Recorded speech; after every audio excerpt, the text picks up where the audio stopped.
It's Monday. I'm back. Hope you had a great weekend. Things are good. Things are good. Things are good here. Everything seems to be checking out. Hopefully, everything's actually working behind the scenes. Because if it's not, it gets weird. My name is Sean Shapiro. I'm a police officer with the Toronto Police Service. I talk about traffic safety, traffic law, and police stuff every single day, even on the weekends, even when I'm not working, all the time. Hard to believe, I know. It's true. And I hope you had a magical weekend. I really do. If you are watching, you're probably watching on one of the most magical of platforms. That sounds so Disney of me. We're broadcasting on these here. That's because we are on TikTok, YouTube, Twitch, LinkedIn, Facebook, Instagram, Kick, and of course X, which used to be called Twitter, which I think everyone, I want to know how many times you actually call it X, because I would venture that you don't. I think you tweet, you don't X. I don't know. I'm saying things that are probably going to get me in trouble with Elon Musk. I'm just guessing. Then that's also because I just posted a video about Tesla, and I have no doubt that somebody will be upset. But that's just me doing what I do. If I'm not making somebody upset every single day, I'm not doing my job. I take the episodes once they're done here. I download them. I make sure that they are all copacetic, and then I put them back up into the cloud on Spotify. And then they get synced over to Apple Podcasts, iHeart Podcasts, and a whole bunch of other platforms. So wherever you'd like to listen, if you can't stay and watch the video, by all means, go and subscribe, and you can get the after replay. And that way you can stay up to date with stuff and things without breaking any laws or wasting your data. Because why do you want to waste your data? You can synchronize it on your phone. It'll play it off the local memory. And, that's better. I think so. I mean, we'd much rather have you live and in person asking questions. Yeah. What else can I tell you about that? I listen to a lot of podcasts. Podcasts are good. We're doing this. Too many times with the button. I pressed the button too many times. We are going to talk about Vision Zero Enforcement Unit because I want to get that out of the way before it goes too far into the episode and it just doesn't feel right anymore. Vision Zero, if you didn't already know, is a magical group of officers that are focused on changing driver behavior. That's right. They go out and they look for the people that are breaking the rules, and they adjust the behavior by way of issuing tickets. Sometimes they arrest people. What can I say? They do a lot of different things. They are multi-talented. And what is their focus? Well, they look for people who are making choices in the big four realm. Yeah, we're talking about people who choose to speed, drive aggressively, drive distracted, or drive impaired. And those are the offenses that we know lead to serious injury and death on our roads more often than not. They're the reason we focus our efforts there. People often ask, why aren't we focusing our efforts on bicycles that don't stop at stop signs? We do what we can there, but we have to focus on the big stuff, the stuff that is most dangerous. And yeah, I was going to make a comment, but I've chosen not to.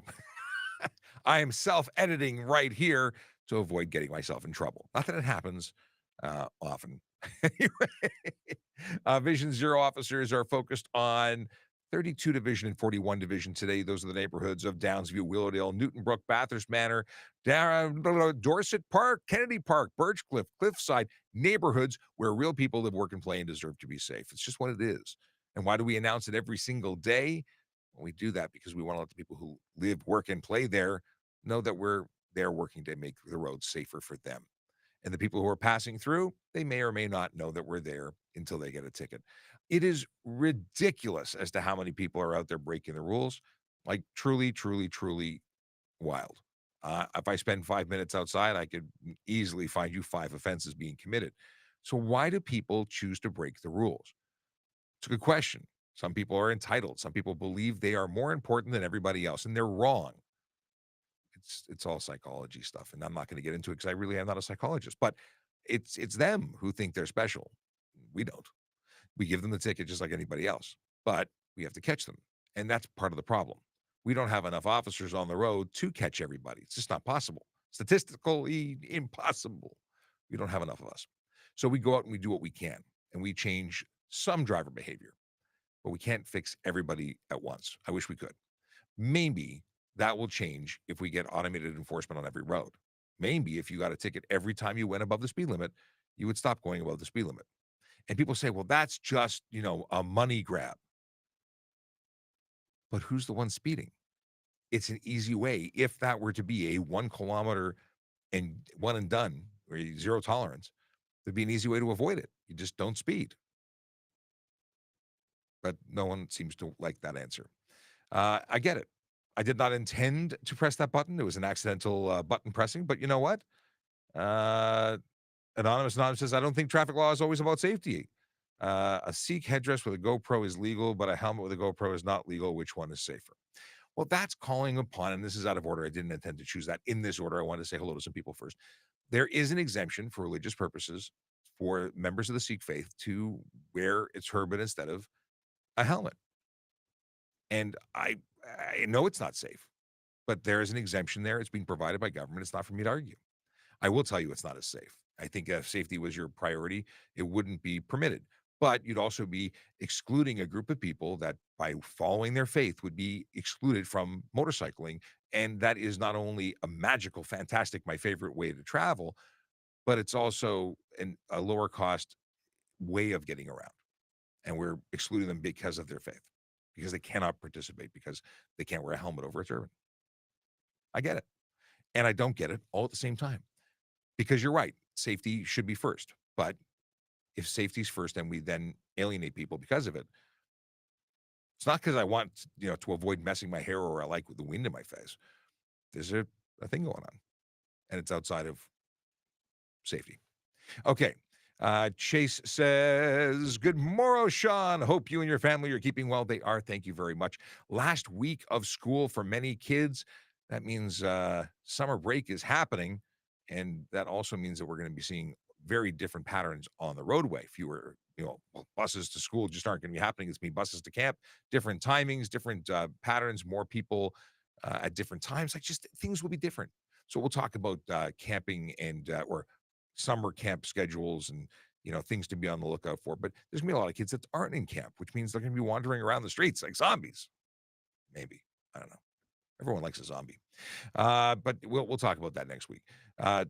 Too poor morning from Paul. Is that a typo, or or is that? I am. You've confused me. Maybe that is a thing, Paul, or maybe even maybe it's, yeah. Autocorrect can be very dangerous. Tracy says, "Good morning." Let's see here. Chase says, "I love what Elon has done, so I try to call it X." I too appreciate the Elon and all of the magical stuff he has done. So, yeah, um, I, I I I do my best, but I'm still a dinosaur. It's difficult to change. Paul updated his too poor morning to good morning, and I appreciate that because that one is much easier to understand. Toronto Road Cam says good morning, and we've got this guy named Daryl who doesn't like the Canadian government. And it might be a conspiracy theorist. I'm not sure because he's saying that it's a corporation and U.S. securities and whatever. Let's see here. Sandeep says, "Hello, sir. Does Deputy Frank work out of your office? He has been on he has been on the show. Deputy Frank? Are you talking about Frank Slope from the Pinal County Sheriff's Office, who is in Arizona, not out of the Toronto Police Office? No, he's not been on the show, but we have discussed him being on the show. So we're going to definitely collab and do some stuff. That's for those who don't know what we're talking about. Fridays with Frank is a well, it's a YouTube show, and he's now on TikTok as well, where he does vehicle stops and documents them and publishes them, and it's awesome. Buck says, it's so cool you stream regularly. I try and stream every single day that I'm in the office. I try Monday to Friday, but I had a conference last week. I had a day off last week. Weekends I don't work. So I do it as often as I can. If I'm in the office and I don't have a pressing project that's taking my time, I absolutely stream it. I think it's really cool too. Thanks for acknowledging that. Brandon says, good morning, all you amazing people. I'm teaching a culinary class today and can't stay. You all rock. We've talked about this before, haven't we? What exactly is the culinary class that you're teaching? Because the last one sounded interesting, if I remember correctly, and I need to cook more. My brother was in town. I actually had no part in this, but the kids made lasagna and ice cream and what else? And they made French toast and pancakes. And I'm not a kitchen person. I barbecue and I make eggs. That's what I got. Dobson says, hi, hello back. Let's see here. We talked about anonymous already. Here we go. A stop here on red sign means that you need to stop, then you can turn right on red, correct. So the stop here on red is generally for the awkward, alternate, strange, unique designed intersections, offset intersections where it would be obvious isn't obvious. So they make it obvious with a sign to assist you. Once you've come to the complete stop, assuming there is no prohibition, there's no sign prohibiting a right turn on red, then you would be able to make a right turn on red. You'd be able to proceed and make your right turn as it was safe to do so. Um, yeah, you're not incorrect. You are absolutely correct. Important influencer. I love when people have names that identify themselves as important, even though if nobody else thinks so. They've labeled our show as propaganda. No, but they're entitled to their opinion. They're wrong. This is a show that's for you. If you've got questions you want answers to, you ask them, I answer them, and that's it. And if you don't like my answer, you want to get it checked out somewhere else, go look it up. I'm not making things up and creating things that you can't find. I'm talking about real laws and real stuff in real cities in real life. And they're using one word to bash and try and delegitimize. Delegitimize? Making up new words. Okay. Can you throw a service plate on a dirt bike on the road? If not, how are mechanics supposed to test them at speed? That's a very good question which I don't have an answer. I don't know how you would test a dirt bike on the road. Why would you test it on the road? It doesn't need a road test. It needs an off-road test. But I don't have an answer for you. You're the best. Chase is the best at getting the questions that I have no idea how to answer. I've actually got on my to-do list still the question from last week that you asked. But yeah, the deal is that road tests, I would assume they'd be doing it on private property where maybe they connected to a dyno or they take it off road and test it with an off-road track. I just don't know. But it's a really good question. Let's see here. We got Tim Shallow says, good morning, Sean.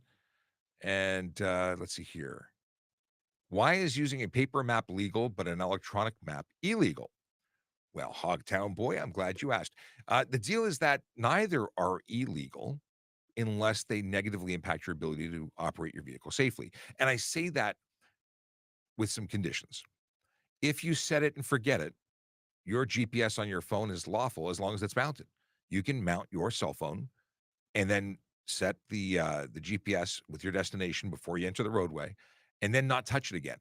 And that would be a lawful use of your cell phone in map mode, where there is an exemption for, and you can use your map with destinations and verbal stuff happening, telling you left, right, left, right. It's also how you march. And then you have paper maps, which if you're using while you're driving and you're focused on it and flipping pages, you could get into a situation where you're all over the road, which would be careless driving, but not distracted driving. Different charge. All depends. So hopefully that answers your question. Now, if you're using your integrated CarPlay, you can touch your screen, but then if you were touching the screen and all over the road, that's where your careless driving comes into play. The actual cell phone touching, you'd be using the cell phone distracted driving charges for a handheld communication device or entertainment device or screen visible to driver, whichever one is most appropriate at the time. Now, what else can I tell you about that? There's something I thought I was going to say, and now I don't know if I'm going to say it because I don't remember what it was. Yeah, we'll move on. Oh, triptych. That's what I was going to talk about. Back in the old days, if you were going on a specific trip with a specific route, you would go to CAA and you'd order something called a triptych, and they would actually print a map for you that every page turn was the continuation of the route that you were going to take. So you didn't have to flip and look quadrants and figure out like on a Pearlies, which Pearlies, by the way, was an amazing thing back in the day. Are they still around? Do you think Pearlies is still in business? Does anyone need a printed map anymore? But a triptych is what we'd use. You drive down to Florida and you'd flip pages as you went. You didn't have to think about where you were going. You just followed and flipped the pages in order, and they highlighted your route. It was amazing. Ah, how the world has changed since the advent of gyps. Okay. Does anybody else call it gyps? Anyway. Should drivers caught on their phones or stunt driving automatically lose their licenses for a year? That's an interesting take, Brandon. It's a very interesting take. I certainly think that administrative charges should be brought onto the cell phone side. It's a personal opinion. That's not one that the service is putting out there. We take away your license for 30 days for a stunt charge administratively side of the road. Cell phone use, however, we don't. We don't impound the car. We don't suspend roadside, but you would get a 3-day suspension on conviction. Maybe they need a 3-day suspension roadside. I don't know about a year, but I certainly think that there needs to be more done because everyone's on their phone. Everyone's on their phones. Here's a good one from Wiggins Ben. Can you drive with flip flops or bare feet? Is that legal? It is not illegal in Ontario to drive with either flip flops or bare feet. Neither are a good idea. Neither are the safest option, but they're not illegal. Now, other jurisdictions may have different laws, and people are always mind blown that things aren't the same everywhere. I know things get different in different places. Provincial law, state law, federal law, different stuff. So things like driving with your interior light on, not illegal in Ontario. But I've had people lose their minds saying, how can that be? My mom told me. Well, my mom told me it was illegal too for barefoot and for interior light. And it's not in Ontario. Neither of those are illegal here. What is this? Are traffic cops trained and able to understand what is safe and what is not safe for the road? In what context? Like dancing in the middle of the road, not safe. Common sense. Speeding, even if you didn't have a driver's license, I think most people would understand it's not safe. What are we specifically talking about? Because yes, we're obviously trained. All police have a basic understanding of traffic safety. That's something that you receive at the Ontario Police College. But then traffic cops are cops who specialize in traffic, just like tactical officers are cops who specialize in emergency tactics, just like canine officers are cops who specialize in canine stuff like dog handling. I don't know any other way of canine. Anyway, so yeah, you need to tell me more. But I appreciate the question. I just don't know what else I can tell you about it. What is this? But Sergio wants to know, what about laws for car manufacturers to ensure their cars have tech to always go the speed limit? So the idea of having geo-fenced speed limits so that on roads that have a 100-kilometer-an-hour speed limit, the car would not be capable of going faster. I think there's lots of discussion about technologies like this, and when we get into the world of autonomous vehicles, you're probably going to see that very thing happen. Because why would we put an option to speed in cars? Like right now, everyone has free will, and their car can be capable of Mach 1, but they're expected to go the speed limit. Why do we give people the choice? Maybe it should only go faster than the speed limit if you are on the Autobahn or on a racetrack. And that makes a whole lot of sense. I think it does. Maybe we'll see a day when we finally get tired of having people no longer living because of choices drivers made. Like we lost 45 people on the streets of in the city of Toronto last year to collisions. Now they weren't all speed specific. Some of them were slow speed, but speed increases your chances of becoming involved in a collision. Like and an order of magnitude. It's like for every 5 kilometers over the speed limit, it's said to be 4 times the chance of collision. That's pretty intense. So I think that you might be onto something there, sir. What do we got here? I just saw a comment pop up about a video I put up, and I said that I asked. Well, I'll let you see it. If you look at the most recent video I posted, it's about front license plates on Teslas, and someone made a comment about a comment made in the video that I just thought very funny. So I was Toronto road cams. Who said that? Well, you're watching the live, so I just saw your comment. Okay. What are the consequences for a G2 driver driving on the highway at 120? You get a speeding ticket for 20 over if you're pulled over and charged. Now, the demerit points for 20 over are only 3, so you're not going to trigger the automatic suspension. If you got a ticket with 4 demerit points, you would get a 30-day suspension automatically because there's increasing consequences. I think I've given it an incorrect title, but there is a what is it called? There's a title for the consequences. Anyway, you do get greater consequences. You have fewer demerit points, and if you get a ticket with 4 demerit points in one charge, or is it the accumulation of charges? Now I really have to look. Escalating measures, maybe that's what it's called. Escalating measures, Ontario graduated license. I think that's what it's called. Other ways to lose your license. Come on. Novice driver violations. Drivers holding novice licenses must follow specific rules. If you violate any of the graduate licensing conditions, you'll be suspended for 30 days. This suspension takes effect from the time you surrender your license. You can use the license up to 2 years if you fail to hand it over. Well, that would suck. But I'm looking for a specific section, which I don't see. And of course, we'll have to leave it for another time because I can't invest this much time into one question. But on the face, you're going to get your speeding ticket for 20 over. And if you do accumulate a certain number of points, you are going to trigger suspension, even if it is, a number of small tickets. Anyway, just a reminder to please start your questions with the letter Q so I can identify it as a question rather than general chat conversation. Scott Swain says, good morning. Hope you had a great weekend or a good weekend. I had a wet weekend. It was a very wet weekend. In fact, funny story, went out with a buddy of mine and our kids, and we had some amazing wings at an amazing place. If you're watching from the amazing place, I enjoyed the wings and the poutine that isn't poutine at the start. Possibly the best poutine that isn't poutine in the business. But that's another story. We sat there and it was dry. We were talking about taking the kids to the park. And as we're eating, torrential rain. So we decided to get ice cream, which is what you do when it's raining, cats and dogs. And then it stopped raining while we were ordering the ice cream. And I said it, and it happened. As soon as we finished the ice cream, torrential rain, and it came down even harder than it did before.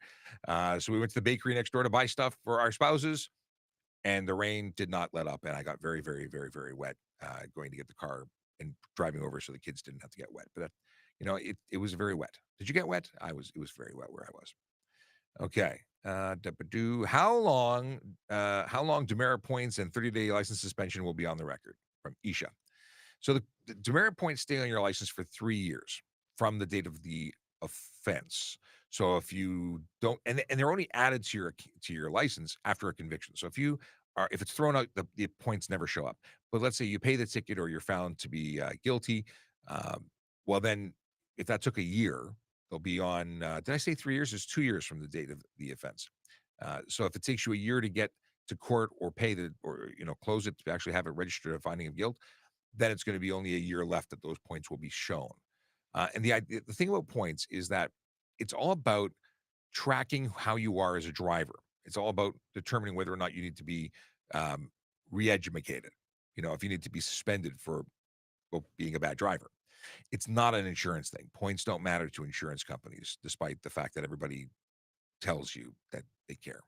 Now, your suspension, all of these things stay permanently on your record for the police and government to see, but for insurance companies and things like that, they only see it in the short term. Okay. We got here, Big Jeff Fresh says, good day. Good day to you, sir. What just binged? Oh. I got a message asking me if I could take a call, but I cannot. So just give me 1 second to say I'll be available after 11:30.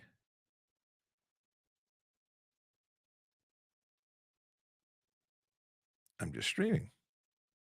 See, taking calls, multitasking here. Okay. Ba-do. What do we got here? Clyde wants to be funny. We'll ignore Clyde. Just finished a night shift. Good morning to you and good night to me. That's from Snoot Boops.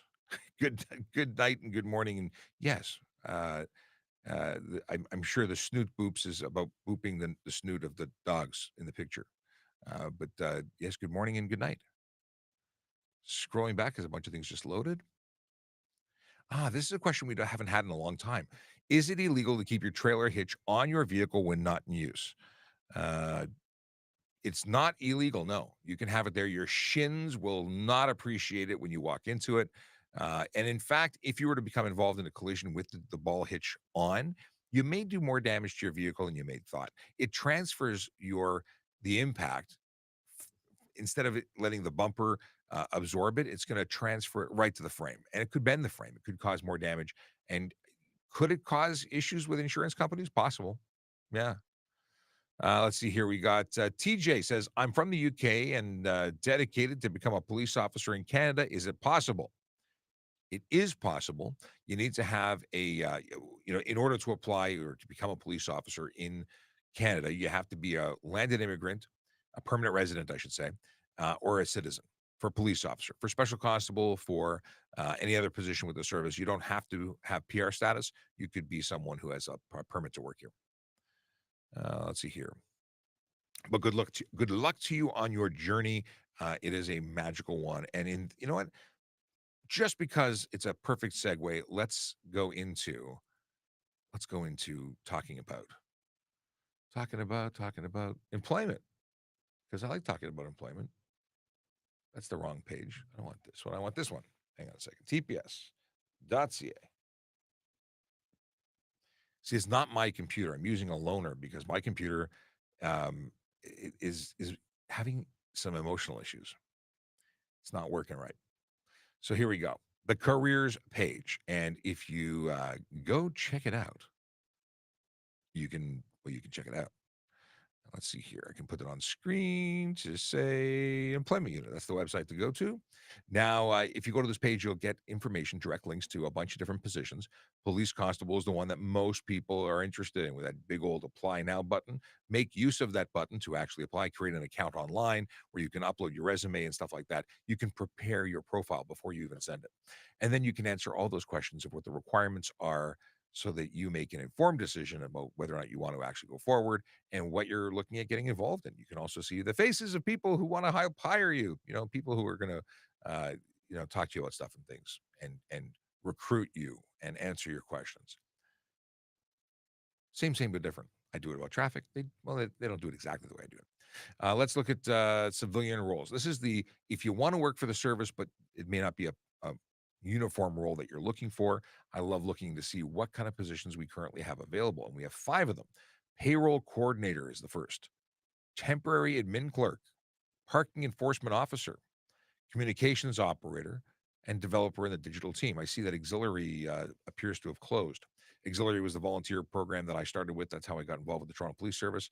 Best way to volunteer in your community, whether it's with Toronto Police or if you live in a different community. Auxiliary policing is amazing. It's truly amazing, especially if you want to get on. It gives you an idea of what it feels like to be in uniform. And I mean that from the perspective of how people treat you when you put on a police uniform. Maybe it's a good thing, maybe it's not a good thing, but you'll never know until you try it. And if you're, lets you dip your toe into the water as get a taste of it without having, actually being a police officer. Yeah. So parking enforcement officer, great opportunity. They are the unsung heroes of the city. They ticket people who park in places they're not supposed to park, and people say, those horrible people who gave me a parking ticket. And to that I say, the people who make sure that the city can keep moving, because if you didn't have them, there'd be no consequences, and then people would just leave their cars willy-nilly everywhere, and then no one would get anywhere. They really don't get the appropriate praise and thanks. So on behalf of the city of Toronto and all people who drive, I thank you for stopping people from leaving their cars everywhere. It would be gross. Okay. What do I got here? What do I got here? I flagged something, but it was the same question I already had spoken to. Michael just noticed the time, so it came in late. He messaged at 10:13, mind you, which means we're about 17 minutes behind schedule. Okay, we're not behind schedule. We're on schedule. There's a delay from when you ask questions till I see them because I'm answering other questions. It takes some time. Joseph Newman wants to know. Oh, is it? Yeah, Joseph Newman. Is there law as to how far it can stick out when not in use? I think we're still talking about trailer hitches. I really hope we are. So the deal is, how far out your trailer hitch can stick. I'm not aware of any specific distance. I mean, it's the trailer ball. Obviously, there's distances when you need to flag something. I don't think we're going to be getting into that kind of distance when you're talking about a standard tongue and receiver. Chase says, "Woohoo, a Frank collab." Yeah, I thought I told you about that because Chase suggested it at one point. I think Chase, you sent me the link to his account, which is how I knew that he was on the platform. Okay, I'm flagging a dad joke from Michael. Carter says you would need a huge trailer hitch to even pick up any attention. I think you're right. Okay. What would happen if someone was caught driving a rental car at the age of 17 with a G2? Well, if you have a G2 and you're lawfully in position, here's the thing. If you're a licensed driver in a car that is insured, you're legally permitted to drive it. It's not against the law. Now, if a rental company says you shall not let anyone drive the car except those listed on the policy, and you're not on the policy, and they say that they only want people 25 years old to drive the car, and you are 17, you're violating a contract that the renter entered into with the rental company. You are not breaking a law. You are breaking a rule imposed by way of contract to the renter, which means the person who rented it can get into some deep doo-doo and charged all sorts of money and possibly have to pay all sorts of not like for instance not getting covered under their insurance. You crash it, now they owe $50,000 for the car. And that's because you did something that was not so smart. And they allowed it, which makes them responsible. Unless you took it without permission, which makes you eligible for criminal charges for taking a vehicle without consent. So it could go downhill really quick. But the actual act of driving it, lawful if you're a licensed driver, even a G2. What is the punishment for driving without insurance? Yeah, that one is not a good thing. This one shocks people. The fine for a first-time conviction is $5,000 to $25,000. It's a range. It depends on the situation. Depends on what the justice of the peace, the court determines is an appropriate fine. But in addition to that fine, they can choose to either they can give you up to 6 months in jail. Truly, they can give you the fine or the jail or both. Up to them. I imagine that doesn't sound like a lot of fun. I don't think it would be fun. And you're also responsible financially for whatever you do whilst driving that motor vehicle if it's uninsured. So, yeah, you hurt someone, you might be paying for it because they can sue you. And that could be the whole rest of your life kind of paying it. Like I know somebody growing up who was the victim of fraud and they were being sold insurance cards that weren't insurance cards. They were just nice looking paper that said insurance on them. And the person selling them took full payment for insurance and then they had no insurance on the vehicles. And that person ended up getting into a collision. And I think they ended up having to pay $200,000 as a result of a settlement because as much as they had received a fraudulent thing, it didn't stop them from being responsible for the collision that they caused. So, bad day at the office. What is this? I have a small plastic battery fan clipped to the bar thing up by my driver's window. Is that okay? Mark, if it doesn't block your view, I see no reason why a small plastic battery fan clipped to the bar would cause an issue. But without seeing it, I wouldn't be able to give you a true opinion. Just if it's a tiny little thing that's outside of your field of view, you should be fine. Okay. Can you pass on a double yellow line? Hmm. Actually, I know the answer to this. I'm just humming because I like to create dramatic pause. The answer is yes, you can technically because it's suggesting that it's a bad idea, but there's no line that says there's no law that says you can't cross a line in Ontario. Now, if there's a sign that says you can't, and the sign is a regulated sign, then you could be charged for disobeying the sign, but you can't be charged for simply crossing the line. But there is a caveat, a next what if scenario. If you caused a collision, you're still responsible for the collision you caused for having crossed that double yellow line. And the double yellow means that the traffic on the other side of that yellow is coming at you. So you're driving into oncoming traffic at that point. Okay, we got Ashley, my friend. How you doing? It's morning cap. Coffee and a fist bump. I'm down. I just saw your video yesterday. Like, what were you looking for? You were looking for something. I didn't have an answer for you, otherwise I would have provided it. But good morning to you. Okay, my friends on TikTok. Okay, let's see here. Boom, ba-doo. Yeah, Carter jumped in with a good answer for that one. Boom, boom, boom. Woodell Engineering, how you doing?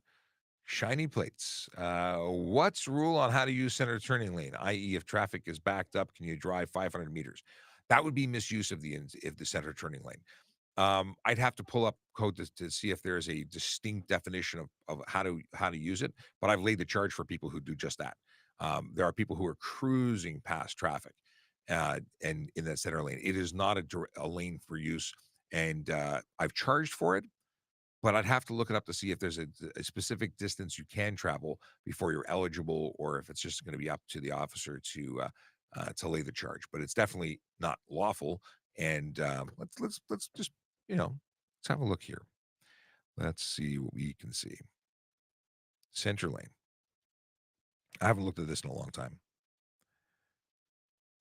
It's center. Okay.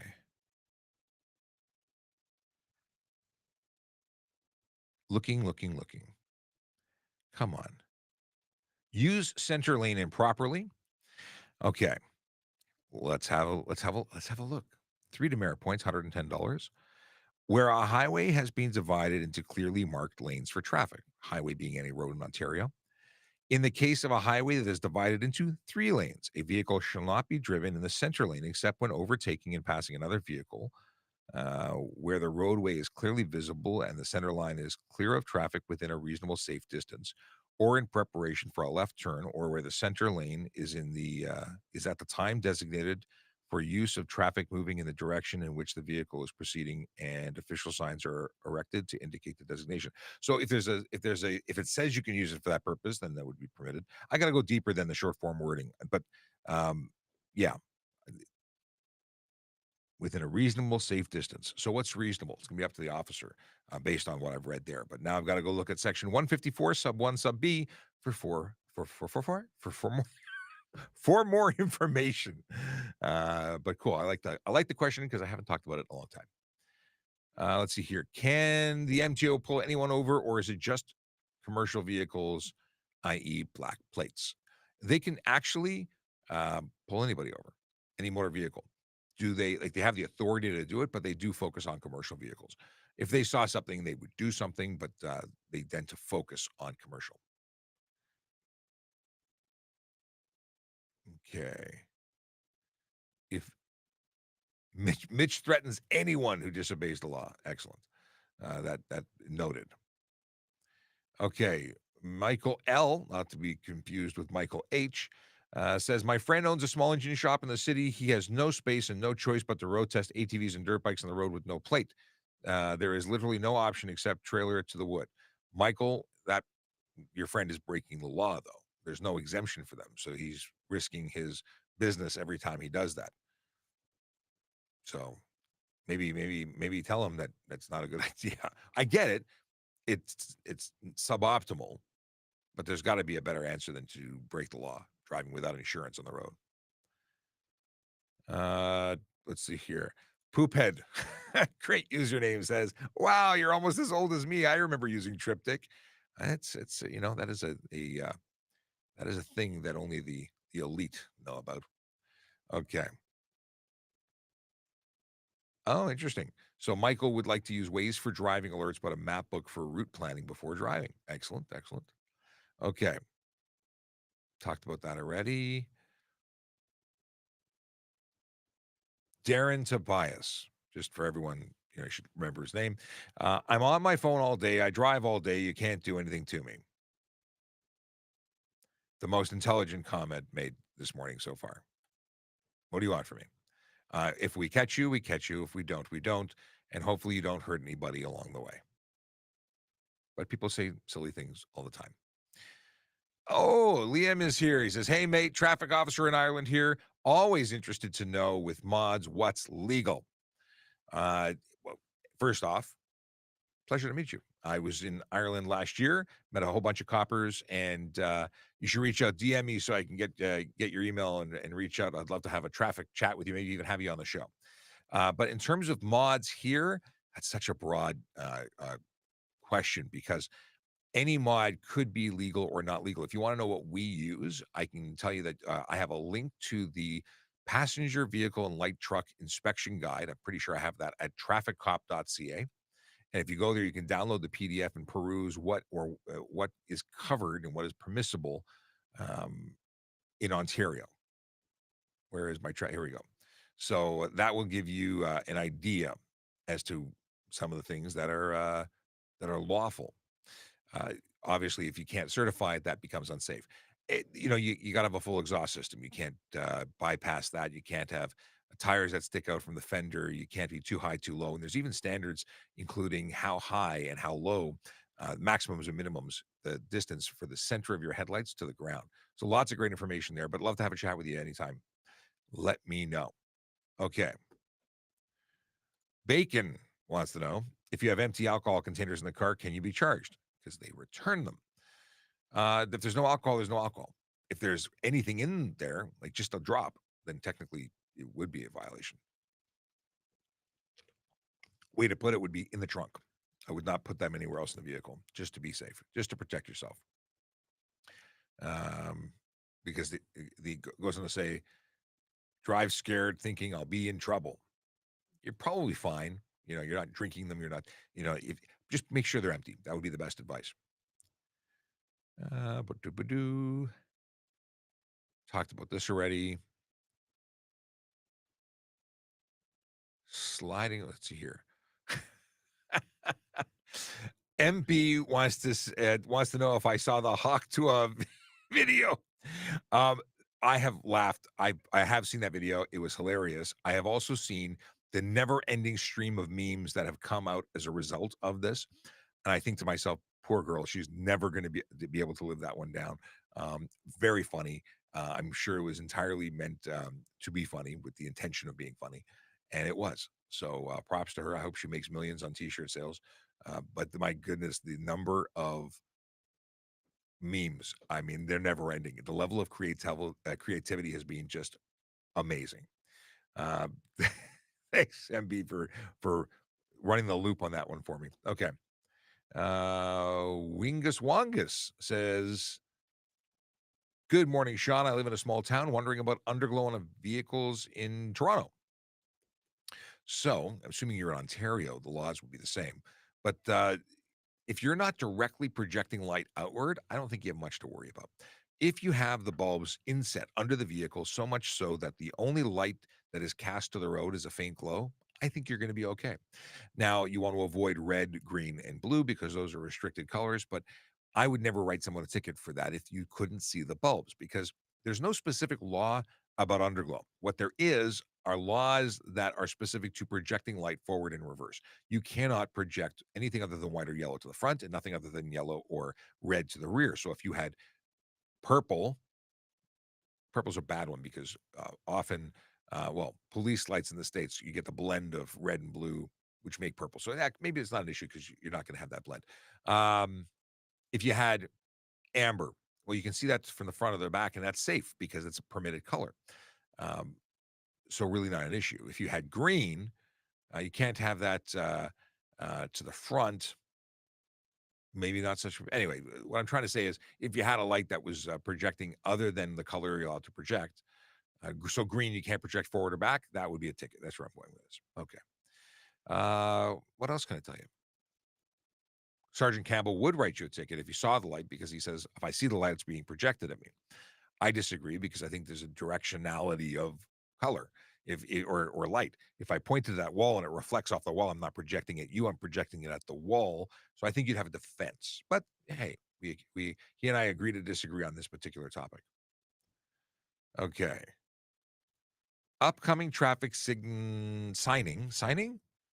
Upcoming traffic sign to turn left, so I decided to turn right and then headed straight. Okay. Thank you, Judy. Chase says escalating penalties. Did I have it right? Was that right when I said it earlier? I think I said escalating penalties. Maybe I said escalating consequences. Anyway, I don't remember what I said, and I'll have to review it later. Morning. Oh, Niha, how you doing? Morning. Been a long time. I got my full G. Congratulations, Niha, who I guess we first met at Humber. Uh, when I was doing, or was it? No, was it at Humber or was it at the other one, which escapes my. So I did a campus tour at one point. We did a different day at different colleges. Now I can't remember the name of the college. Centennial. Was it at Centennial or was it at Humber? In any case, I'm so happy for you to get your full G. You being involved in the show for so long. It's awesome. So you're another graduate. Okay. Um, any Oh, no wants to know. Are there any modified exhausts legal in Ontario, even if they pass emission and noise regulations? So you can have modified as long as they pass the regulations. That's the whole point. If you can buy OEM or aftermarket, either even more fuller, freer breathing exhaust systems, as long as they meet the regulations and don't make a ton of noise. That's where the biggest problem is. People put the Canadian Tire specials, fart cans from AliExpress. They do all sorts of things, and not only do the cars sound pathetic, but they make too much noise and they don't meet the requirements. So that is a problem. Okay. Uh, we got here. What is this? Why does Nova Scotia have so long time period to upgrade the license? I don't know anything about Nova Scotian license laws, so I wouldn't know what to tell you. Neil says, "Sir, how do I join and can I join with a friend? Are we talking about becoming police officers? You join individually because you're individually measured and you're competing against one another. But if that's what you're talking about, then you apply and then hopefully both of you make it. When I joined the police service originally, both my buddy and I, Matt, became auxiliaries, and then both of us joined full time. He joined as a parking enforcement officer. I joined as a court officer, and I continued, and he left, went off to do other things. But that was my friend's story for applying. We did join together. We were in the same auxiliary class, and that was fork in the road. Went different directions. Let's see here. Rear seat cameras. What's the rules on these rear seat cameras? Are we talking about in the context of personal vehicles or Ubers? There's policies by Uber, I think, but legally you can put a camera in your car. That's not unlawful. I can totally understand why you might want to. I've seen some pretty gross video of people, mistreating Uber drivers and taxi drivers. So I think you need to protect yourself. I don't think there's any law against it, but I don't know of that to be certain. Okay. What is this? Have you seen the show Lost? I have. I loved the show Lost. It was a fantastic show. Was disappointed how they ended the show because I thought the ending sucked. But I was like absolutely captivated by that show uh, for the longest of times, um, and then it ended. And like I said, I didn't like the ending, but it was interesting. Okay, Bob Jensen says, "Good morning, Mr. Shapiro. Good morning to you, Bob. Hope you're doing well." Let's see here. Oh, things just scrolled away. Come on. I scroll back. And because I had just taken it off screen, I now don't have a good. Oh, yeah, here we go. Some things that look familiar. I There we go. Okay. Bob says, coming to Toronto on Thursday, would love to meet with you. I am here at Traffic Services between 6 and 2, although obviously I'm tied up during the time that I am at doing the live stream. But if you're in the neighborhood, I may or may not be able to say hello. You can always shoot me a message by going to TrafficCop.ca and using the send me a message button. You'll be able to send me an email there. Okay. To stop the people speeding, the manufacturer should put limit at 110 or 120 in the car. I don't disagree. I don't think there's any reason we need a car that goes faster than that. I mean, I appreciate that cars can, and there's cars that are really fast and amazing, but allowing them to travel at those speeds is irresponsible. Is careless driving a life-changing charge? No. It's a wallet altering, insurance altering charge. Um, I mean, it could change your life to have more expensive insurance as a result of a careless driving charge. But is that the end of your life because you got charged with careless driving? No. And very often people go to court for careless driving and plead it down to a lesser offense, which is an option. If you've been charged, you may want to look at two things. One, go to TrafficCop.ca and check out the Guide to Defendants in POA court. It's a document that explains the court process. And if you really want, talk to a lot of lawyers or like traffic agents, lawyers or paralegals. They will likely give you a phone call or quick evaluation meeting, either at no charge or a low charge, and see if they can do something for you. And if you talk to a prosecutor, if you just got the ticket and you haven't responded yet, go have a meeting with a it's called a first appearance with the prosecutor. And if you go to that, you have an opportunity to see if they'll do anything. If they offer you a good deal at the first appearance, you can choose to take it or say, I still want to go have a trial, at which point you can go try your luck at a trial. You have that right. You can also go and say, I'm totally responsible for what I did, but I'd like to plead guilty to a lesser included offense. So people who like careless driving tends to be this catch-all the charge that everyone lays.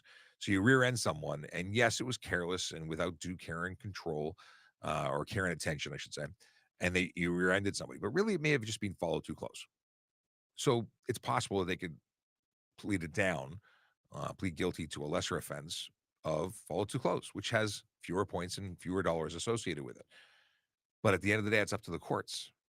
But you can ask.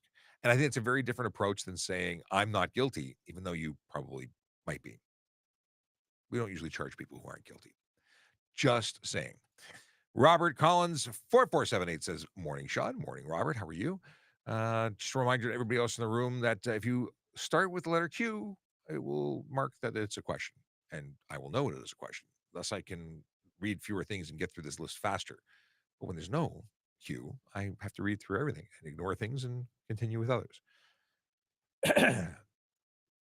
Does careless driving ruin my chance of being a cop in the future? No, it does not. 6 demerit points, which come and go. So if you were to get more than 6 demerit points, um, you can't apply with 6 demerit points or more than 6 demerit points. And if you have a pattern of really bad driving, well, that could really hurt your chances. Like, why would we give you a responsibility to enforce laws that you don't respect? But if you got a ticket and had one conviction or a couple of things happen and you learned from them and they were dated because you changed your wicked ways and started driving more safely and appropriately, these things happen. Most people in their starting their life as a new driver tend to make mistakes, and it's understandable. It's if you continue to make those mistakes throughout your life, you're not learning from your mistakes, and then there's a problem. Oh, M says, I've listened in a few times. I just wanted to say thank you for your service. Well, thank you very much, M. I appreciate the appreciation. We are here to serve, we're here to help, and we appreciate that you are getting value out of it. So thank you.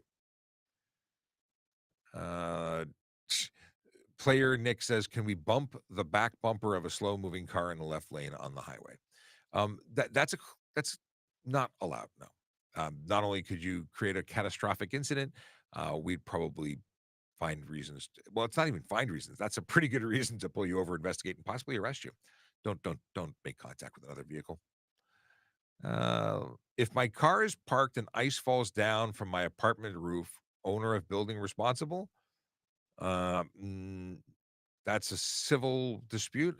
You could probably sue for it. I don't think you're going to get very far. It's going to be one of those acts of God. I don't think that um, they're going to be responsible. I don't know. I'm not a lawyer, and I don't deal with anything like this. But I'm pretty sure from my personal life that that wouldn't be covered by anything other than your insurance. Okay. Boom, boom, boom. What is this? We talked about that. We talked about this. How about communications officer? This is like, well, we were just around the time we were talking about employment opportunities. I believe the opportunity for communications has closed, but they do come up again. So check out the website and monitor it regularly.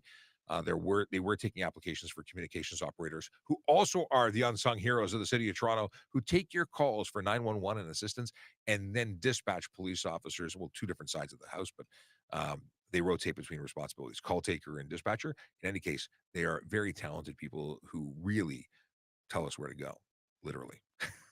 They're amazing.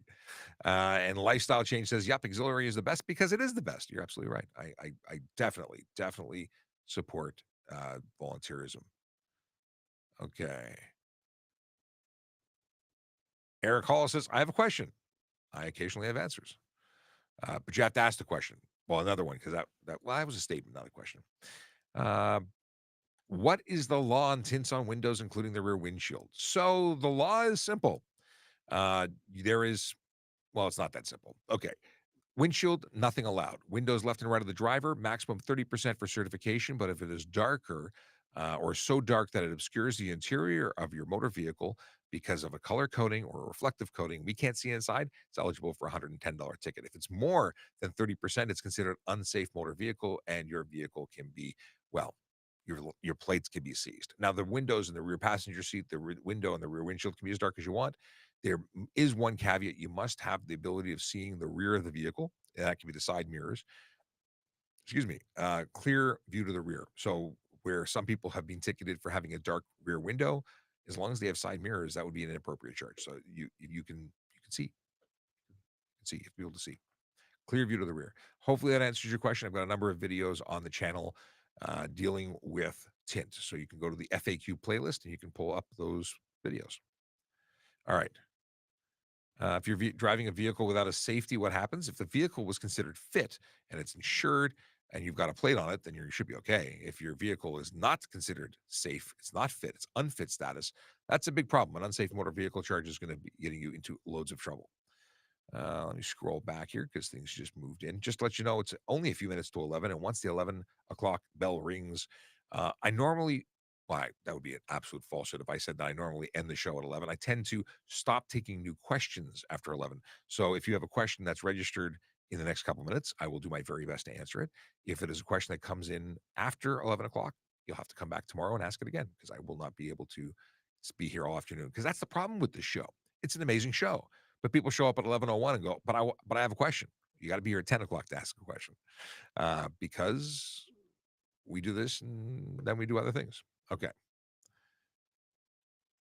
Scrolling. Jay-Z says, hi, I got an unnecessary noise ticket, but the car is stock and it wasn't on race mode. So the deal is that if you got an unnecessary noise charge, chances are you were doing something to generate more noise than was necessary to operate your vehicle safely.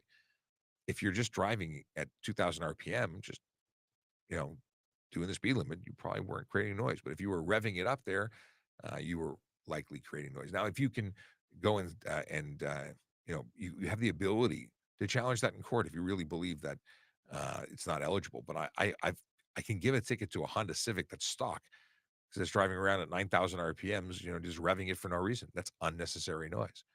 The officer is going to have to articulate what that unnecessary noise was. Now, it could also be from your stereo or horn, any noise coming off your vehicle, not just your exhaust. Okay. What do we got here? Okay. Somebody else talking about tint.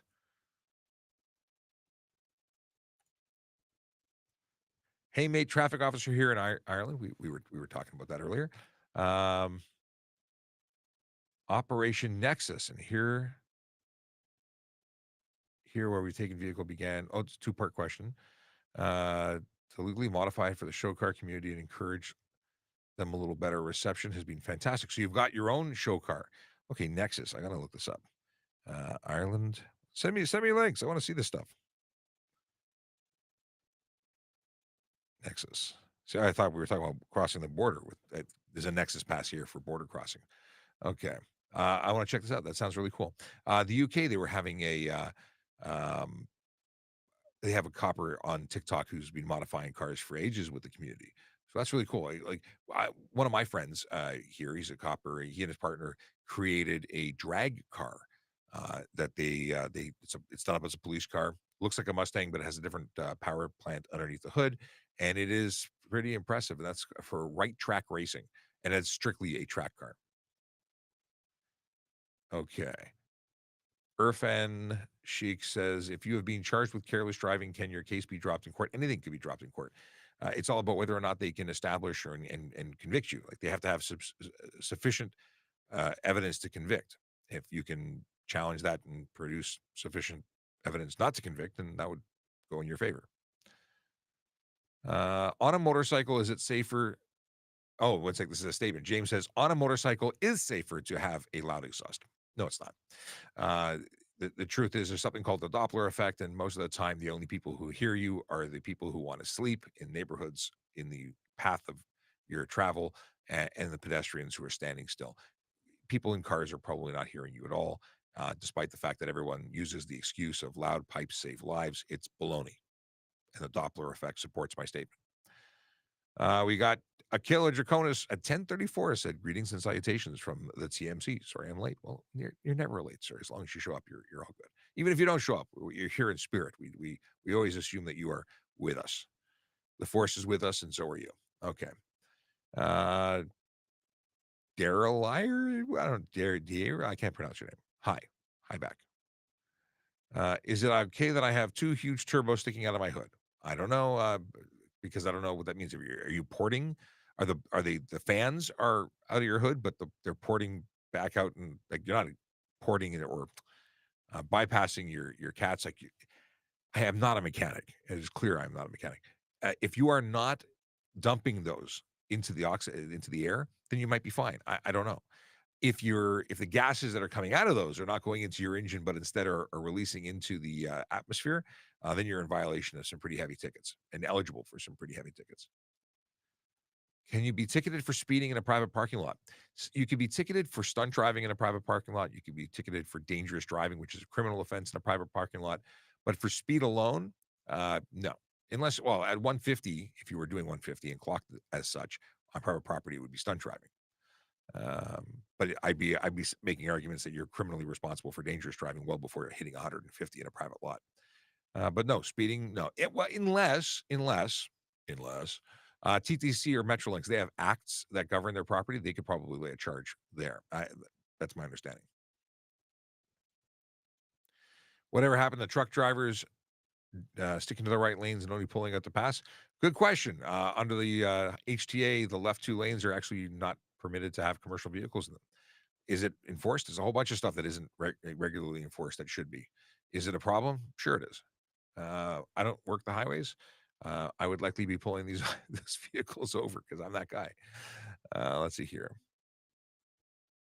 Scrolling. JV says, Serge, you go on the field too. I love your job. I don't go on the road because I was injured in a motorcycle collision, so I'm no longer capable of going on the road. I miss it terribly. I wish I could. If I was capable of patrolling, I'd be doing a Fridays with Frank version in Toronto, where I'd be pulling people over and doing what I do now on the road. But because I can't go on the road, I don't go on the road, and I'm in the office talking to you this way. I do a lot of other things, but working as a uniformed police officer on the street is no longer one of them. It's unfortunate because I miss that work. Someone makes a turn onto a two-lane road onto far lane. Are they responsible for collisions? So before the collision occurs, when you make a left or right turn, when you make a turn of any kind, you're responsible for going into the appropriate lane when you make that turn. Otherwise, it's considered an improper turn. So you'd be charged with a $110 fine for making proper turn. Now, if you actually caused a collision as a result of it, you'd also be charged for the collision because you were going into a place you weren't supposed to be. You were the catalyst in that collision. Uh,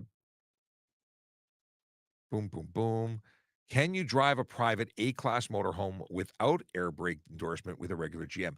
Air brakes, you have to have the endorsement. Would you require a motorhome or special license? A-class. So if you're talking about motorhomes like the giant coach buses, you need the air brake endorsement, which is not hard to get, but you need to get that. And then your GM, I think, will cover you. I don't understand why. Like I would never want to drive one of those. They're just enormous. We're talking about the big full size coach or Winnebagos. If they're classified as a motorhome, my understanding is they are covered under the G license. Even buses that are converted to motorhomes, like I've seen the long school bus conversions. They're not buses anymore when they're converted to become motorhome status, and then you can drive them with a G. Let's see here. I noticed some cars from different ethical group have pictures of guns. Oh, you're saying ethnic group, not ethical group. But there's I don't understand why people are putting AK-47s on their thing. I don't know if it's a gang thing. I don't know what it is. Whatever it is, it's a little bit concerning. Why are you like it's some strange flex to put an AK-47 on your personal vehicle and drive it around the streets of Toronto. Just just saying. But I don't know what the meaning is. Maybe somebody here does, and they can let me know. Can I drive with a cop radar? And if not, what is the charge? A cop radar, the radar we use is for measuring other vehicles, and it's not unlawful to do that. You can measure the speeds of other vehicles. You cannot you cannot have a device that prevents us from reading your vehicle. So if you have a radar detector that notifies people when we are measuring your speed, that's illegal. $170 fine. I keep confusing that 170 or 180. Why? I don't talk about it regularly enough to remember. Let's see here. Radar 170. I was right. 170. Yeah, $170 to 3 demerit points. Okay. Dad joke. Oh, very good. I'll flag that for a little bit. Uh Keep Loki 187 says I'm from New Zealand. What is classed as a center lane? Here it's the middle lane. Center lane, middle lane, same thing. But we're talking about in a three in a north south center turn lane. That's what we're talking about. Or we're talking about at 10:38. If I run from the wee woos, how many points? The wee woos would actually start looking at criminal charges for you. Mind you, it depends on the thing. If you just failed to stop police, let's see here. Boop, boop, boop.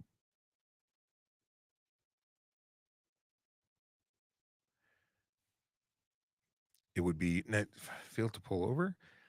Huh. That's emergency vehicles. So you're running at this point. Yeah, you're looking at criminal stuff. Da-ba-doo-ba-doo. Tomahawk Tossin wants to know why indecent exposure is allowed during June, but no other month. And I know where you're going with this. He's talking about pride parades and why is public nudity permitted? And I believe that a lot of it has to do with the fact that you need to have approval to lay that charge on an individual basis.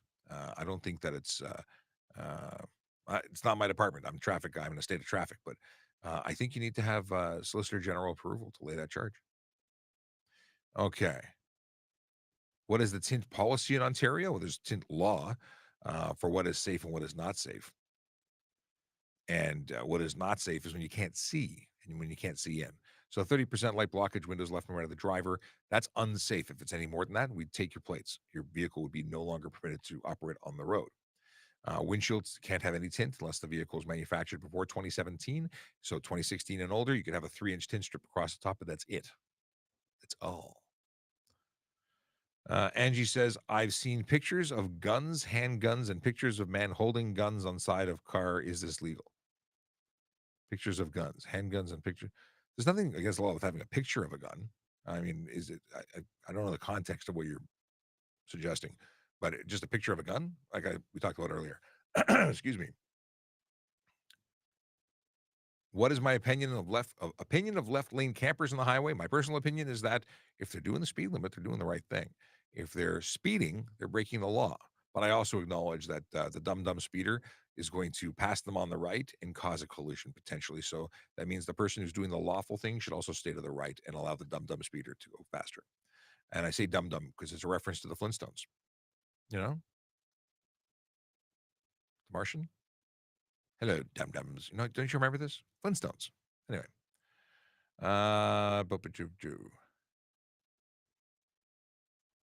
Is it illegal or is it legal to install ambient lighting in my car? Sure it is.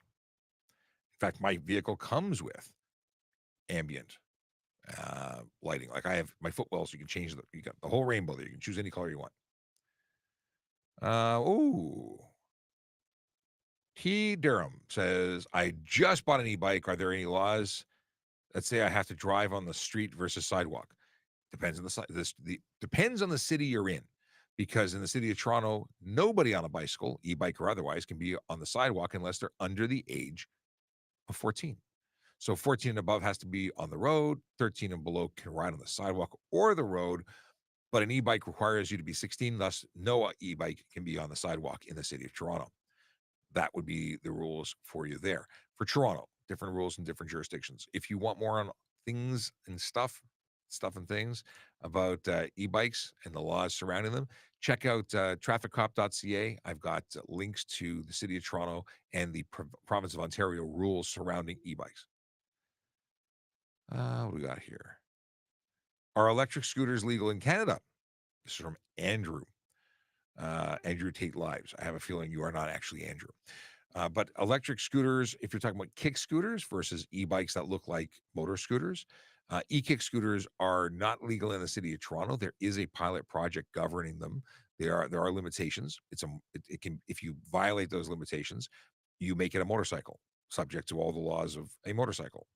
And people don't like the whole requiring insurance with major fines. So make sure you're following the rules if you have one, and don't bring it to Toronto.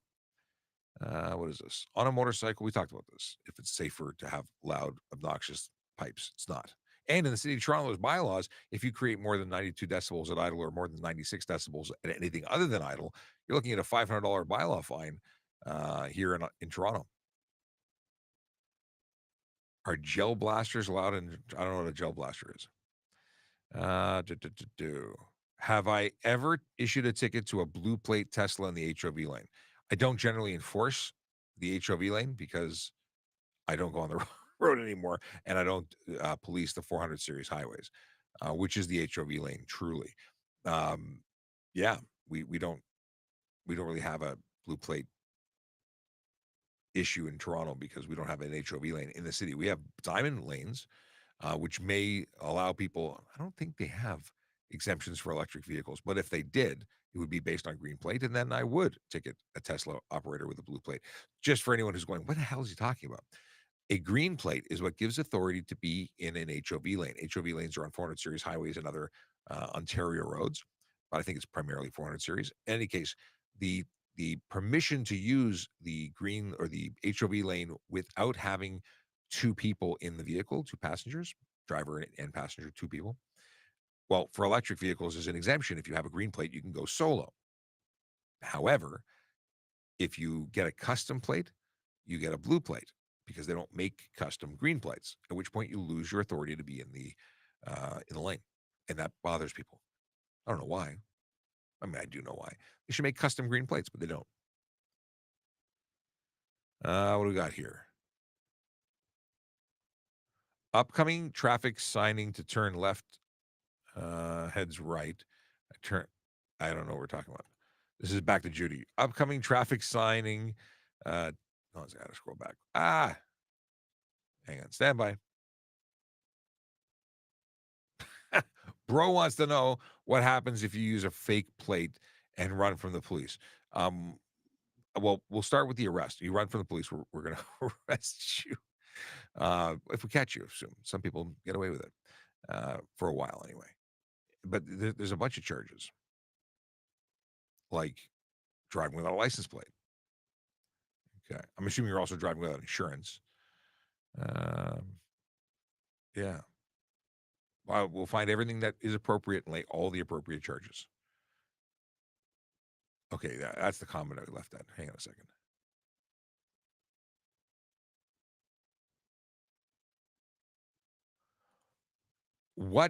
How do you personally feel about the risk to reward ratio of chasing a motorcycle at high speeds? I don't like the idea of high speed chases at all. I think we should be able to use grappling hooks, lasers, and missiles to deal with the people who run from police. There should be no, like, we worry about the greater public. I don't have any love for the person who's running from police. I'm assuming they're criminals, and I would treat them as criminals. They're putting everybody at risk when they run. And they should lose everything. I think we should take everything they own if we catch them. There's no way. These people are absolutely disgusting if they run from police or if they have vehicles with no plates. Now, do I like the idea of putting other people's lives at risk and my career at risk? No, I don't. But there has to be something done to change how we respond to them, because what's happening right now is not working. They're running with no license plates, no insurance, maybe no license. Maybe they have guns on them. They're bad people, and anyone who wants to defend someone who is breaking the law like that, you don't get a vote. because you're defending criminals. It's not just violators at this point. I consider them absolute criminals. Okay. That's how I feel. All right. What are we talking about? James talking back and forth. Blasters. Lane splitting. CJ wants to know. Lane splitting while on a motorcycle in heavy traffic with respectable and safe manner. It's not legal. So whether it be careless driving, stunt driving, or criminal dangerous driving, not lawful. There's no specific lane splitting law, but you say respectful and safe. That's up for discussion. Generally speaking, I'm less concerned with someone who's doing walking speed in traffic or moving in at a stoplight to avoid being the last person in line. I think you could articulate it, and I could certainly appreciate and accept someone who was just trying not to be at the back of the pack. But if you're doing it to cut through traffic, you're not being respectful and safe, right? Like if you're just cutting through and being the first pack and doing it to get through traffic at high speed or higher speed, and then I would absolutely deal with it as unsafe. So it all depends. Even though I totally appreciate what it's like to have a vehicle that's getting very, very hot and is air cooled, I get it. Angie, what did Angie want to know? Oh no, Angie said something. What are we talking about? Okay. Oh, I see. They really long nickname wants to know why there's a concern about having guns in the car. It's not really a concern. It is a question as to what's going on there. Can undercovers in Alberta chase? I don't know what we're talking about in Alberta. Do you mean undercovers like they're 21 Jump Street undercover? Because then they're not chasing anybody. Or do you mean that they are undercovers like they're plainclothes vehicles? If they're a police car in plain clothes or a police car that's unmarked, chances are they can. I mean, chase is is a funny word. Are we chasing or are we stopping somebody? Okay. Probably not chasing. Oh. What if one of your license plates is out? No amount of WD-40 could unscrew it to fix it. As long as you have one in, I'm sure you're fine because you need to have a light on it that's a minimum uh, uh, 3 lumens. I think it's 3 lumens. Is it 6 lumens? It's some number of lumens that's very low, under 10. In any case, 3 candela? Maybe it's 3 candela. But the deal is, I don't know how you'd be getting WD-40 into it, but yeah, you might want to look at taking it to your mechanic. I hate to say it, and getting it actually properly worked on. You might be able to with if you disconnected your battery, you might be able to get in there with you know brute forcing it, where you'd actually like crush the the bulb and then crush the housing and use some brute force. But I've been there with light bulbs before, not particularly the ones next to your license plate, but I've had to do some very strange things to get light bulbs out. Okay, we're getting closer. How long is the course to become a cop in Ontario? I think we're at the police college for 3 months, but then you do pre and post Elmer, so you're about 6 months before you're on the road, I think. And I say I think because I can't remember. And then it's a lifelong commitment to education because we continuously get training. Every year we're taking more courses. Throughout the year, we're taking courses online, in person. But the initial training before you do 10 weeks with a coach officer, I think is 3 months. Wonder if I can look that up to actually get an accurate number for you.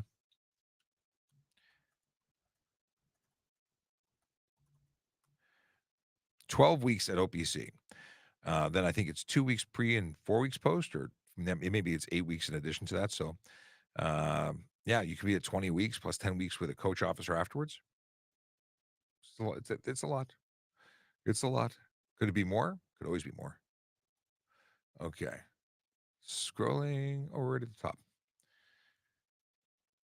Can you be a cop in Quebec, or is it different schooling? It's a different police college, different laws. I might be able to transfer there if I were to take an equivalency or some kind of patch over course. It was Humber. Okay, cool. I was trying to remember if it was Humber or Centennial. Uh, Blue VP44 says, "Why do they always stop when I hit 200?" I assume you're talking about why do police stop chasing at 200 because you're doing something stupid. You're putting people's lives at risk when you're doing 200. I think that they should use a tractor beam or something. We need something. Maybe a system that would what's it called? Not the electromagnetic pulse. That's what we need.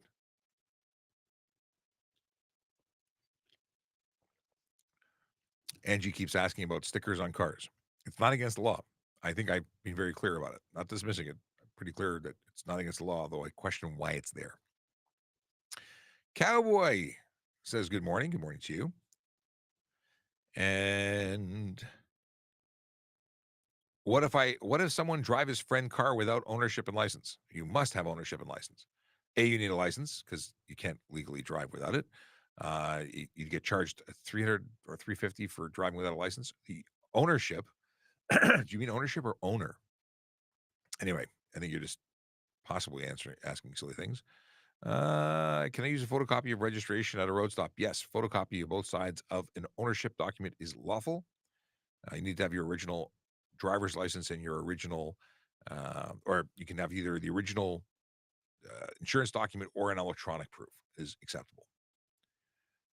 Okay. I've seen a lot of tow trucks speeding and driving reckless on highways. Yeah, that happens a lot. When we catch them, we take care of it. We charge them appropriately.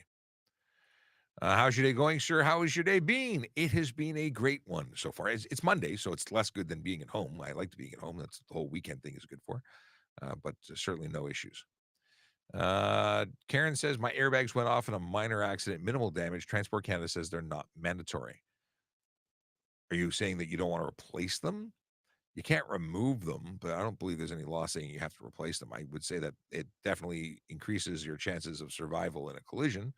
Um, so I would get them replaced if your insurance is like the problem is that they could be $3,500 to replace, which means it could be worth more than your car, and it might be cheaper to buy a new car. So it really depends on your situation.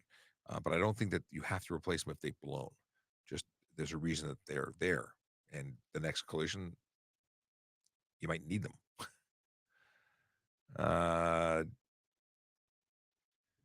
I'm almost got a jaywalking ticket in Toronto for crossing a closed street. Well, it's hard to get a jaywalking ticket because there is no ticket for jaywalking in Ontario. Crossing within 50 meters of a signalized intersection is a bylaw ticket, but not an HDA ticket. Where is it an HDA ticket? In any case, it's not jaywalking. There's no jaywalking ticket. What do we got here? Okay, we talked about that. Kate says, just because something is scary doesn't mean it's illegal. True.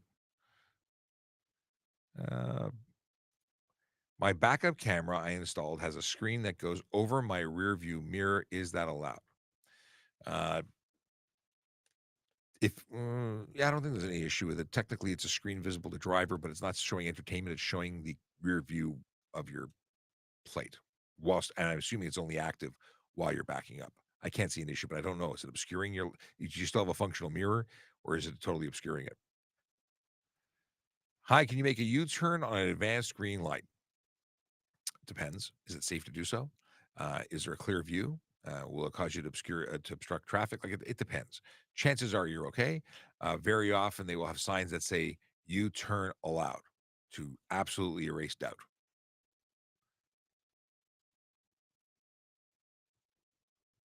Okay. Um, and then I'm just thinking of any other place. Like the only time that a U-turn is actually prohibited is if there's a sign that says no U-turn. If it's in front of a bridge, viaduct, railway crossing, tunnel, edge of or curve in the road where there's no visibility or crested grade. So I don't think there'd be any issue with that. But you know, use caution because you're always responsible for what happens next. Ziza. Question is it legal to have whips on handlebars and also attached to lowers on a motorcycle? If you're talking about tassels, I don't think there's anything unlawful. I've been hearing about people who are putting actual weapons that are detachable weapons for hitting people. That is a weapon, and I've heard of people being charged for that, but I don't have a lot of information on that. I've never seen them in person. I've only read about them. So I would avoid those. What's the general speed over 100 sorry, what is the general speed people over on 110 kilometers an hour? Trying to decode are you saying what's the speed people do on the highway? I think most people are doing at least 20 over, which is unlawful and not permitted. That's why it's speeding. You'd be eligible for tickets. Do they get pulled over? I don't know. I don't know what the OPP does. I pull people over for 20 over. I pull people over for 15 over, or did when I was on the road. They asked, Justin qualified. He says, uh, what speed over 110 kilometers an hour, so you guys pull people over there. So, yeah, 20 over is a reasonable 20% over the limit is absolutely a reasonable speed to pull you over. 5 kilometers, I wouldn't bother with somebody for 5 kilometers over in a 100 or 110 zone. 120, I would. If we were in a 30 zone, 5 kilometers an hour, 10 kilometers an hour, I'm probably pulling you over. Okay. Okay. Why don't we talk about this? And she got really upset. That's fine. Don't answer my question. I've spoken about Angie's question like 10 times. Not someone who's understanding that this is not, it takes a while until I get to the question. So it's not, I'm not like just waiting on Angie to respond. What do we got here? What are the chances what are the chances I can fight off a rolling stop ticket? Did you stop or did you roll? Because stop really requires you to stop, to stop. If you didn't stop and the officer saw you not stop, what defense do you use? Well, I sort of stopped. I slowed down. I didn't stop. At which point you're guilty. So I don't know how to create a defense for that. What was that? Oh, I was actually trying to get a seatbelt ticket question, but it popped away. The buffer's full. What is something most people do that they probably don't know is illegal? I think that there's a bunch of people who have no idea that they don't have to stop. Sorry, I think there's a bunch of people who believe they don't have to stop when making a right turn on a red. I see it happen so frequently that there must be a group of people who are completely ignorant to the fact that a red light means stop, even when you're about to turn right. You have to come to a complete stop and then turn right. And that's one of my biggest pet peeves. Like, absolutely, absolutely my biggest pet peeve, at least this week. Let's see here. U-turns are illegal everywhere or just frowned upon. They are legal everywhere unless signed otherwise. Unless it's one of the places I listed like 5 minutes ago. Okay. A lot of duplication here. BC driver. Okay, question. I have a BC driver's license and purposely speed in every other province with no repercussions. Well, that's silly, rando bando, because if I charge you in Ontario, we tell BC that we charged you. When you're convicted, the points go against your BC license. Like, we communicate. We're still in Canada. We even communicate with the Americans. We all talk to each other. So if you get a ticket, it counts. And if you get suspended here, you're suspended there. So if you just ignore it, well, then you're really driving without a license right now because you've probably been suspended all over the place. Is a citizen arrest legal in Ontario? Well, considering the Criminal Code of Canada is what determines arresting someone, it is legal in Canada. It's not Ontario. While the states, for most things, are state laws, criminal code is Canada-wide. So yeah, your citizens arrest powers, which you should only use if you actually know what you're talking about, because otherwise you're probably going to be sued and no longer own a house. Yeah, they carry everywhere, which means you need to be fines committing of an indictable offense, and there's a whole bunch of other stuff to know. So if you don't know what I just said, don't even think about arresting somebody. Call the police. Be the best business you can be. The best witness you can be. Okay. What is this? Oilers, Raptors. What are we talking about? Can electric bikes ride on cycle route? Depends. Go to TrafficCop.ca, scroll down to the bottom to useful links, and you can check out what is covered there, because there's a bunch of stuff. There are certain sized vehicles that are not allowed in the cycle tracks, but are allowed in cycle lanes and sharrows, so it depends. What is this? What does this say? If a mouse is in my car and scares me into crashing into another vehicle, what happens? It means, Matt, got scared and you crashed and you're responsible. The mouse is not responsible. The mouse doesn't have insurance. You are still in trouble. You might be able to articulate why you did it, but you're still responsible. Your insurance still covers, and yeah, you probably still get charged. Dum, dum, dum. To ask a question, you don't have to add the letter Q, but it certainly helps me identify it as a question. But I thank you, Zeza, for uh, for helping, for stepping in to help.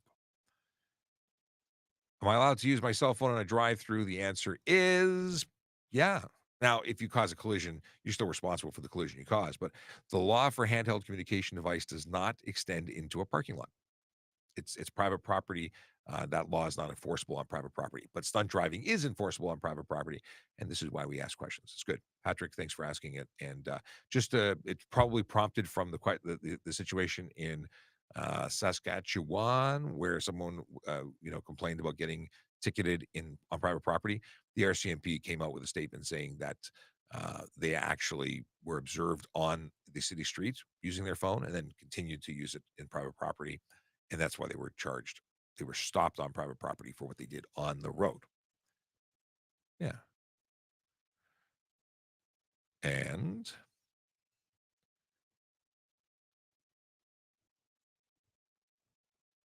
why don't you read all questions? I do my best. Sometimes they scroll past faster than I can.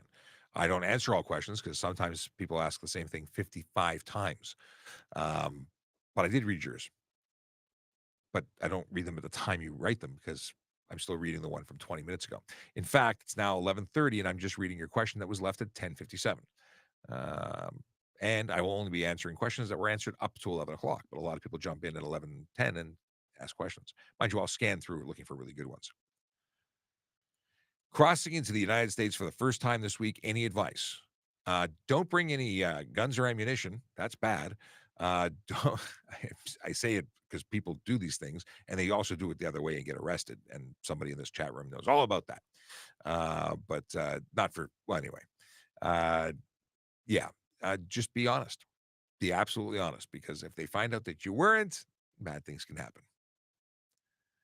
Uh, let's see here. Brandon thinks I'm cute, and or I'm so cute, and I'm assuming that's something I said that was being funny. Um, let's see here. Why is tinting front side windows illegal? It's not specifically illegal. It really depends on how dark you're making them. If you're making it really dark, then it's a problem because we can't see you, and because you can't see out, and because it's illegal. It really depends on what we're talking about. But there's limitations. You can get all sorts of details on what those limitations are by going to the FAQ list on TikTok and playing the video. Because I have a video on that, maybe more than one. Uh, let's see here. Can I use my e-bike? What is this? Can I use my e-bike on the bike path if I'm not using the motor? Oh, so uh, bike path, you might, if you have a pedelec where it only works when you're pedaling, those can pretty much go anywhere. If it's one of the motorcycle style ones, you can't. Like, it really depends, and that's why I say check out uh, the document that's linked on the website. What do we got here? Scrolling. Back to Oilers. What's going on here? Is it legal to drive Bronco with no doors in Newfoundland? Uh, I don't know about Newfoundland. I can tell you that it's legal here in Ontario. I'm not aware of any different law there when it deals with doors, but I would check with the constabulary, the local constabulary. Let's see here. I got a question here. Um, almost done. I got a question. Am I done yet? Because they're waiting for me. Okay. Can you remove your catalytic converter? No, you cannot. If you have a big driveway, can you do donuts in it? And the answer is no, because even on your private property, you are not legally permitted to stunt drive, and that is stunt driving. All right, doing dad jokes because it's that those questions were into 11 o'clock or past 11 o'clock, and uh, yeah, I got to go do stuff that's other than this. Okay, let me quickly go here. Dad joke time. Okay, the dad joke is, let's get ready with the button. I haven't read it yet. From Michael H. My career as a cannon gunner was short lived. I was fired. I take that back. I don't know. I didn't even find it funny. I yeah. Let's see here. Dad joke from Michaela Draconis. I tried to come up with a joke about measuring distance. This was as close as I could get. I'll give that one, the drum and cymbal. I think it works. Snare drum. Yeah. Let's see here. We talked about, I think that's the only jokes I had. That's it. All right. I've been ending the videos, the streams by playing a recruiting video, and I'll do the same today because I think it's a really great video. If you know somebody that might be interested in becoming a member of the Toronto Police Service, serving their community, give us a call. Like check out the website first, research, but send them to check out tps.ca/careers. Anyway, I hope you had a great day. Hope you enjoyed the show. We're back tomorrow at 10 o'clock to do it all over again. And until then, drive safely, drive sober, and of course, smile because it looks good on you. Take care. Your future career starts with a vision. A vision of opportunities ahead, where you can see a path to a noble career, serving the city of Toronto.